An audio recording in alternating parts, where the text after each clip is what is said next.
Good morning, everyone. I'm out of town this week, and so our videos are going to be shot from a little bit different location than usual. Today we are examining Jeremiah chapter 26.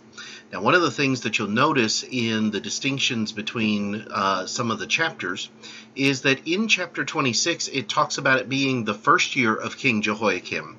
If you'll recall, in chapter 25 it talked about it being the fourth year of King Jehoiakim. And so because of this, we understand that not all of the chapters are in exact chronological order. They have been ordered, they have been laid out in a certain way for a certain purpose.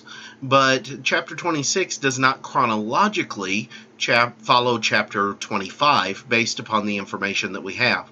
So just something to notice there. In the 24 verses of chapter 26, look at what we find from the prophet Jeremiah. We read, "In the beginning of the reign of Jehoiakim, the son of Josiah, king of Judah, this word came from the Lord, saying, Thus says the Lord, stand in the court of the Lord's house, and speak to all the cities of Judah which come to worship in the Lord's house, all the words that I command you to speak to them. Do not diminish a word. Perhaps everyone will listen and turn from his evil way, that I may relent concerning the calamity which I purpose to bring on them because of the evil of their doings. And you shall say to them, Thus says the Lord, if you will not listen to me, to walk in my law which I have set before you, to heed the words of my servants the prophets whom I sent to you, both rising up early and sending them, but you have not heeded, then I will make this house like Shiloh, and will make this city a curse to all the nations of the earth." So the priests and the prophets and all the people heard Jeremiah speaking these words in the house of the Lord. Now it happened, when Jeremiah had made an end of speaking all that the Lord had commanded him to speak to all the people, that the priests and the prophets and all the people seized him, saying, "You will surely die. Why have you prophesied in the name of the Lord, saying, This house shall be like Shiloh, and this city shall be desolate without an inhabitant?" And all the people were gathered against Jeremiah in the house of the Lord. When the princes of Judah heard these things, they came up from the king's house to the house of the Lord, and sat down in the entry of the new gate of the Lord's house. And the priests and the prophets spoke to the princes and all the people, saying, "This man deserves to die, for he has prophesied against this city, and you have heard with your ears." Then Jeremiah spoke to all the princes and all the people, saying, "The Lord sent me to prophesy against this house and against this city with all the words that you have heard. Now therefore amend your ways and your doings, and obey the voice of the Lord your God. Then the Lord will relent concerning the doom that he has pronounced against you. As for me, here I am, in your hand. Do with me as seems good and proper to you. But know for certain that if you put me to death, you will surely bring innocent blood on yourselves, on this city, and on its inhabitants.